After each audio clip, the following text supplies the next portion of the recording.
Hay unas nuevas formas de violencia que creemos que son realmente muy, muy graves, que tienen que ver especialmente con esas que tienen que ver con nuestra integridad sexual, como la difusión no consentida de imágenes o videos íntimos sexuales, que ahora ya no solo es ni siquiera como las imágenes que nosotras mismas nos tomamos, sino que también incluye esas imágenes que pueden ser generadas con inteligencia artificial.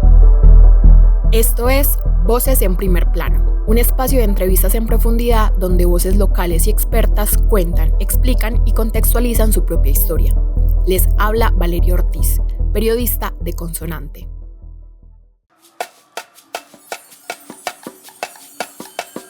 El megáfono. Historias distantes pero no invisibles. Un podcast periodístico de Consonante, donde sonamos juntos.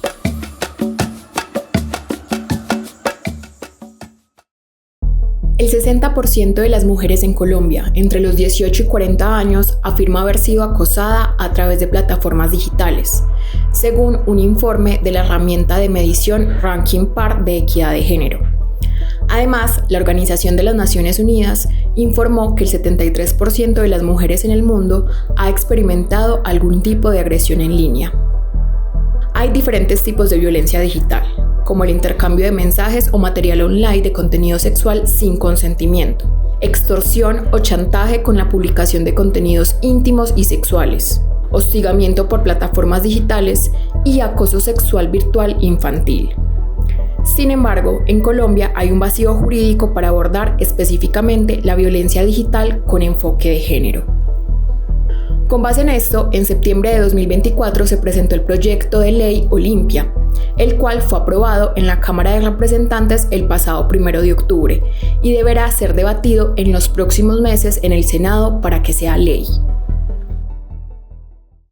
Muchísimas gracias a todos los honorables representantes por acompañar esta iniciativa que es el resultado de la lucha de cientos de miles de mujeres en Latinoamérica, de más de 4.000 víctimas de violencia digital registradas en nuestro país. Ley Olimpia Colombia es una realidad. El proyecto de ley Olimpia busca modificar la ley 1257 de 2008, la cual aborda la violencia contra la mujer, sea física, psicológica, sexual, económica o patrimonial, en los ámbitos público y privado. Sin embargo, no se menciona ni hace referencia al espacio digital. Por eso, para comprender y analizar en qué consiste la ley Olimpia, cuál es el panorama en el país, cuáles son las discusiones que deben darse para que la ley se traduzca en acciones que reparen a las sobrevivientes y cuáles son los puntos que se deben replantear de la ley, hablamos con Catalina Moreno, codirectora de la Fundación Carisma. La Fundación Carisma es una organización de sociedad civil colombiana que desde hace más de 20 años trabaja por promover los derechos humanos y la justicia social en la tecnología y ha hecho seguimiento al vacío jurídico que hay en relación a la violencia digital y a la falta de diferenciación y enfoque de género en ese tipo de violencia. En la Corte Constitucional en 2022 salió una sentencia en la que se habla de que existe un vacío jurídico para abordar la violencia digital, ¿no? De género digital. A raíz de ese exhorto que hace la Corte, ese llamado específico que hace la Corte Constitucional, el Congreso empieza a moverse sobre el tema, ¿no? Entonces como que hay una visibilidad mayor en el Congreso sobre este asunto y empiezan a salir distintos proyectos de ley. El primero es uno que inició su trámite en 2022 incluso. En ese nosotras pues tuvimos que hacer luego una labor de incidencia para que fuera archivado porque tenía muchos inconvenientes y luego en 2023, si no estoy mal, se presentan, déjame confirmar, pero luego en 2023 se presentan un par de proyectos de ley que buscan abordar la violencia de género digital o la violencia digital. Hablemos por ahora de la violencia digital porque luego vamos a entrar como en esos detalles de si hay violencia de género, si está como ese enfoque de género en los proyectos de ley, y entonces se radican dos proyectos de ley distintos. Uno, nosotras tenemos que ser como completamente transparentes, como parte de una coalición que se formó justamente para lograr el archivo de ese otro proyecto de ley del que te hablaba de 2022. Formamos una coalición de distintas organizaciones que trabajamos distintos temas. Olimpia es el segundo proyecto de ley.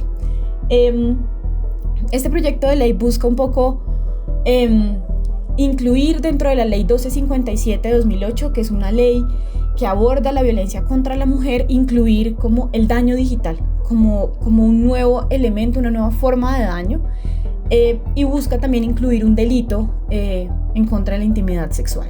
Entonces, este es un proyecto de ley que se edifica básicamente sobre esa modificación de la 1257, se edifica principalmente en un tema pues punitivo de cambiar el Código Penal, y por ahora pues nada, creo que ese es como el inicio de la conversación tal vez. La ley Olimpia surgió en México con la activista Olimpia Coral, quien sufrió violencia digital sexual. Al acercarse a las instituciones se encontró con rechazo, revictimización y un vacío jurídico, pues las autoridades le dijeron que difundir contenido íntimo sin consentimiento no era un delito. Olimpia empezó un movimiento para cambiar la legislación mexicana, logrando que se reconociera el derecho de las mujeres a vivir libres de violencia en lo digital, y la tipificación del delito contra la intimidad sexual en los códigos penales, para castigar la difusión y producción de contenidos íntimos sexuales sin el consentimiento o autorización, así como las amenazas y extorsión. Esta ley se ha extendido por diferentes países en América Latina y ha logrado grandes avances. En Colombia, como mencionó Catalina, se habla de violencia digital, pero ¿cuáles son las principales violencias digitales que se han podido identificar en el país? Yo creo que la tecnología ahora ha facilitado distintos tipos de violencia de género. O sea, hay unos que se han, por ejemplo, aumentado, tal vez, como el tema de la violencia psicológica, que puede ocurrir a través de ciertos comentarios discriminatorios. Hay unas nuevas formas de violencia que creemos que son realmente muy, muy graves, que tienen que ver especialmente con esas, que tienen que ver con nuestra integridad sexual, como la difusión no consentida de imágenes o videos íntimos sexuales, que ahora ya no solo es ni siquiera como las imágenes que nosotras mismas nos tomamos, sino que también incluye esas imágenes que pueden ser generadas con inteligencia artificial. También están otras que tal vez antes podían ocurrir de otras maneras, pero que tienen que ver, por ejemplo, con el doxing o con la publicación de datos personales, que creemos que afecta de manera muy particular, por ejemplo, a las mujeres públicas, especialmente pues a las mujeres periodistas o comunicadoras o a las mujeres políticas, que otra vemos con bastante frecuencia. Creería yo que esas son como las más fuertes, y también creo que la otra que hemos visto con bastante frecuencia es el tema de la extorsión, ¿no? La extorsión usando como arma también el tema de videos y contenido íntimo sexual. Por ahora mencionaría esas. Acoso, distribución de contenido íntimo, suplantación de identidad y hasta amenazas físicas son conductas de violencia digital, una problemática que viven cada vez más las mujeres en Colombia. Reportes de la Dijín revelan que las cifras de denuncias son alarmantes. El año anterior cerramos con un incremento del 23% de delitos informáticos. Si bien se identifican esos diferentes tipos de violencias digitales en el país, hasta 2022 la Corte Constitucional no había reconocido que había un vacío jurídico en torno a la enunciación de esa forma de violencia, y mucho menos teniendo en cuenta la diferenciación y el enfoque de género. En Colombia, especialmente cuando estamos hablando de temas de violencia de género, es que muchos operadores jurídicos son reacios a reconocer la existencia de la violencia de género. Y aquí súmale el hecho de que cuando estamos hablando de una violencia de género, que además es en lo digital y que eso no aparece por ningún lado en ningún papel, pues aún más van a desestimar las denuncias, no se las van a tomar en serio, van a decir eso no existe en la ley. Aquí no, o sea, ni siquiera le abro la puerta pues a la ruta de atención. Lo otro que nosotras hemos visto, y eso lo hemos encontrado desde 2014, es que las rutas existentes para la atención de otras formas de violencia de género aplican para la violencia de género digital. Entonces, haz de cuenta que tú tienes el proceso de medidas de protección que realizas ante la comisaría de familia o ante el juez de familia cuando la violencia ocurre en el ámbito familiar. Eso también aplica, porque la ley 1257 del abordaje de violencia contra las mujeres nunca te dice solo serán estas violencias A, B y C. No, te dice será violencia cualquier acto que cause daño psicológico, daño sexual, daño físico o daño económico, ¿no? Entonces lo que importa no es el tipo de violencia, sino el daño que causa. Entonces para nosotras, dentro de la ley 1257, cabe perfecto la violencia digital. ¿Qué sucede? Que los operadores jurídicos, pues como te decía antes, suelen desestimar. O sea, mira todo el tema que hubo cuando pasamos de hablar de la violencia de género, que era física y pasamos a hablar de la violencia emocional. O sea, ¿qué tanto tuvo que luchar el movimiento para que se reconociera que la violencia no es solo un ojo morado? Entonces lo mismo sucede con la violencia digital, no está ahí enunciada. La Ley Olimpia busca llenar ese vacío. Sin embargo, diferentes organizaciones como Carisma cuestionan el cómo se está abordando en relación a garantías de reparación y no repetición, el impacto diferenciado de género y la responsabilidad del Estado para asegurar el derecho a vivir libres de violencias. Nosotras vemos que un poco desconoce el impacto de género que tiene la violencia digital, porque solo habla de mujeres. Y eso nos parece problemático en el mundo actual en el que estamos hablando, porque hay que hacer un reconocimiento expreso de ese impacto diferenciado de género. Y lo otro que nos parece es que tiene como un enfoque muy punitivista, ¿no? O sea, como que siempre desde su inicio hablaba mucho de violencia sexual digital y la enmarcaba en un delito, y además era un delito que era relacionado con la intimidad. Entonces nosotros hemos visto que es un proyecto de ley que tiene una finalidad supremamente loable, y que nosotras de verdad creemos que entre más debates existan alrededor de este fenómeno, pues mejor, porque se enriquece la conversación, pero sí vemos que es una aproximación que tal vez se queda corta. En el último paso por el Congreso, en la plenaria de la Cámara, lo que nosotras vimos es que además se le sumó un enfoque que nosotras ya veíamos que tenía el proyecto de ley desde el inicio, pero aquí se acrecentó un enfoque familista, donde se dice que la familia es la que tiene que dar respuesta, la familia es la que tiene que apoyar, la familia tiene que hacer control de contenidos de lo que consumen niñas especialmente. Entonces, cuando le metes esa herramienta y cuando hablas también, por ejemplo, de temas de vulneración de la integridad moral, cuando empiezas a meter como todos estos temas tan ambiguos, a nosotros nos empieza a dar angustia sobre cuál es el enfoque, o sea, como qué busca proteger realmente este proyecto de ley y qué va a salir de ahí. Entonces, estamos un poco dejando toda la carga en las familias. Y generalmente pues las familias, obviamente aquí sabemos que la mayoría de familias son encabezadas por mujeres, que además tienen entonces que 2 trabajos más la carga de cuidado, y encima de todo entonces ahora le sumamos que tienen que vigilar y controlar y limitar el contenido de niños y niñas, pero además ponemos a los niños y a las niñas en una situación en la que aparentemente no tienen agencia y no pueden hacer un consumo crítico de internet, ¿no? Entonces los anulamos por completo. Teniendo en cuenta ese enfoque donde la familia es la principal responsable, también nos preguntamos qué pasaría con la Ley Olimpia en términos de denuncia y penalidad cuando la víctima es menor de edad. Se habla mucho de la participación activa de la familia y también se habla de la familia como el ámbito primario de protección. Yo no sé esto en qué se traduzca, porque a veces metemos un montón de palabras dentro de los proyectos de ley y no sé en qué se traduzca. O sea, esa pregunta hasta allá yo creería que no es necesaria para la denuncia que sea acompañada por su padre, su madre, su representante. No creo que sea necesario, pero sí me deja a mí una duda enorme porque siempre se habla de ese lugar primario de protección. Y también sabemos que en muchos casos incluso la violencia digital puede provenir de la misma familia.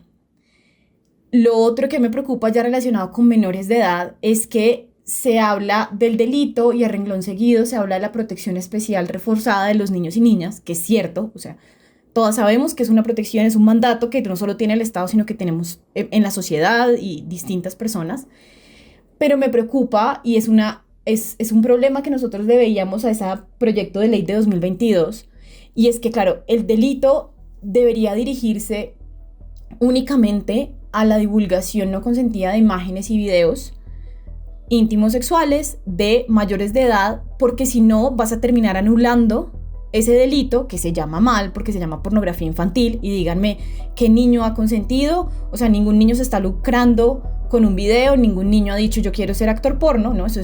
Tenemos que empezar a hablar de la precisión, pero así se llama en el Código Penal. Entonces, tenemos acá un delito que va a tener una pena inferior a ese que se llama pornografía infantil. Yo de ahora en adelante voy a hablar de explotación sexual. Entonces, como tienes un delito que cubre las mismas conductas que este de explotación sexual para niños y niñas, lo que vas a terminar haciendo es anulando el delito de explotación sexual de niños y niñas que tiene una pena mayor. Porque acuérdate que hay un principio de favorabilidad que a ti te aplica el delito que tenga la menor pena. Y es un principio de favorabilidad del sistema penal. Desde Consonante, como ya sabrán varios de nuestros oyentes, cubrimos lugares del país que suelen ser de difícil acceso, donde hay comunidades afro e indígenas y mujeres en zonas rurales. Por eso, Catalina nos cuenta cuáles deberían de ser las garantías presentes en el proyecto de ley para que esas mujeres puedan acceder al derecho a vivir libres de violencia digital desde sus territorios. Existe una visión supremamente centralista de cómo funciona Colombia. Este proyecto de ley, por ejemplo, dice una cosa muy interesante y es como medidas de reparación, la atención psicológica prioritaria, por ejemplo, o gratuita, y medidas de protección frente a nuevas agresiones. Pero nunca te dice quién se va a encargar de entregarlas. O sea, nunca te dice la EPS te va a dar esto, el juez de familia te va a dar esto. Entonces tenemos un tema donde no hay autoridad responsable, entonces eso se diluye, ¿no? Y a ese le sumas ahora con las dinámicas territoriales, donde ¿qué pasa si el perpetrador, por ejemplo, es un actor armado ilegal? La persona no va a querer denunciarlo, porque es que además entonces de la violencia digital va a tener que experimentar amenazas sobre su vida y otro tipo de cosas. Entonces tienes como unas diferencias territoriales inmensas que hacen que lo que desea una víctima en la periferia del país sea distinto a lo que puede darle esta ley. Entonces sí creo que aquí se queda corto en reconocer esas diferencias territoriales y creo que además se queda corto este proyecto de ley en designar autoridades que puedan hacer efectivas las medidas que son supremamente importantes, como la atención psicológica.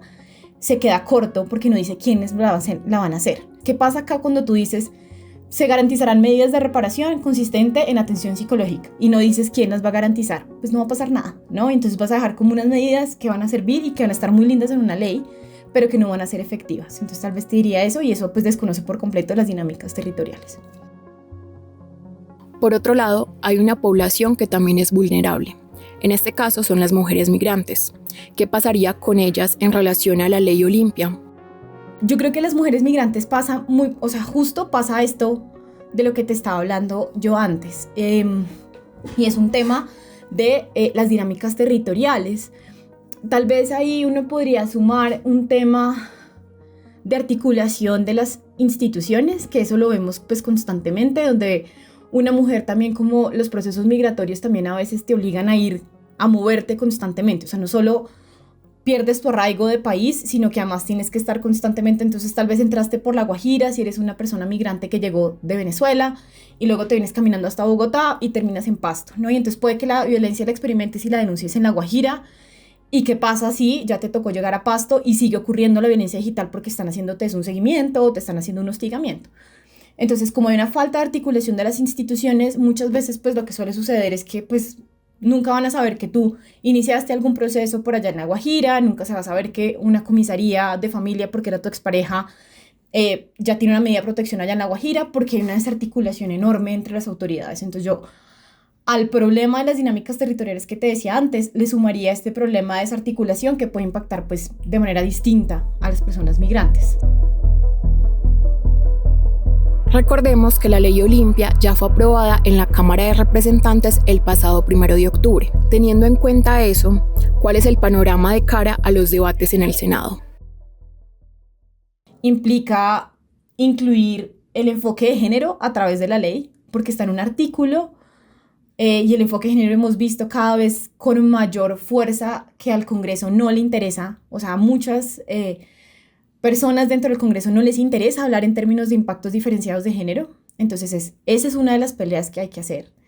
La otra modificación enorme que hay que hacer tiene que ver con esta atención holística, que no necesariamente tiene que hablar del delito, sino que tenemos que irnos a ver cómo hacemos para garantizar que esa atención psicológica especializada gratuita sea real y que no simplemente quede como una letra hermosa dentro de una ley, sino que sea real y que reconozca además pues lo colapsadas que están las comisarías de familia, la ausencia de otros espacios de prestación de servicios psicosociales. Entonces, ¿qué hacemos? O sea, como que tenemos que mirar cómo hacemos que esa atención sea holística y que no dependa del proceso penal. Creo que hay otro punto importantísimo para abordar y tiene que ver en cuál es el bien jurídico que se protege con el delito. El delito, como está ahora, habla de la intimidad y a nosotras nos parece supremamente preocupante, y yo creo que pues a las personas que son periodistas también les va a parecer, y es que si tú metes un delito de violencia dentro del bien jurídico de intimidad, estás creando varias cosas. Como uno, estás desconociendo que la difusión no consentida de imágenes y de videos, lo que afecta no es tu intimidad o tu privacidad, o tu vida privada, sino tu libertad y tu autonomía sexuales, ¿no? O sea, tú le entregas un video, tú haces un video y se lo entregas a tu novio pensando pues porque es parte del disfrute de tu libertad sexual, y cuando alguien más que tú no querías que lo viera lo ve, ahí lo que se afecta por completo es tu autonomía sexual. Eso es lo que se afecta, no la intimidad. Entonces estás desconociendo que el daño es un bien jurídico que es mucho más protegido. Y lo otro que pasa cuando se protege la intimidad es que estás abriendo la puerta a que se utilicen estos delitos para callar discursos también importantes, discursos de interés público. Entonces haz de cuenta que cuando estamos en la calle estamos en un espacio público, pero cuando yo ya entro a un restaurante estoy hablando de un espacio que puede ser privado o semipúblico. Entonces entro a un restaurante y a mí me pillan ahí recibiendo, no sé, un dinero para que yo haga alguna cosa. Algún periodista se da cuenta, me toma el video y lo quiere publicar, yo puedo decir que ese es contenido íntimo. Y entonces todas sabemos qué pasa cuando creamos un delito que está habilitando que, por ejemplo, se cuestionen ese tipo de videos porque se entiende como un video íntimo, ¿no? ¿A quién estamos tratando de callar y cómo puede ser utilizado ese tipo de herramientas punitivas para callar discursos que son de interés público? Mientras el proyecto de ley Olimpia pasa por el Senado, Catalina nos cuenta qué alternativas o rutas hay para denunciar este tipo de violencias. Mientras tanto, como yo te decía al inicio, yo creo que hay distintos mecanismos judiciales y administrativos para abordar la violencia. Específicamente si estamos hablando de difusión no consentida de contenido íntimo sexual, pues nosotros encontramos que está la queja ante la SIC por datos personales, está el delito de injuria por vía de hecho ante la fiscalía, está la tutela, dependiendo de la medida de reparación que tú estés buscando, la tutela para proteger tu derecho a vivir una vida libre de violencia de género. Por ahora te mencionaría esas tres que yo creo que en este momento funcionan. Lo que pasa es que tenemos unas autoridades que a veces son lentas o que a veces no le creen a las sobrevivientes de violencia de género. La Fundación Carisma, junto a otras organizaciones como la Fundación para la Libertad de Prensa, el 20, la Red Nacional de Mujeres y la organización Artemisas, crearon una coalición llamada Libres y Conectadas, desde la que han estado haciendo seguimiento a estos proyectos de ley que pretenden hacer frente a la violencia de género digital.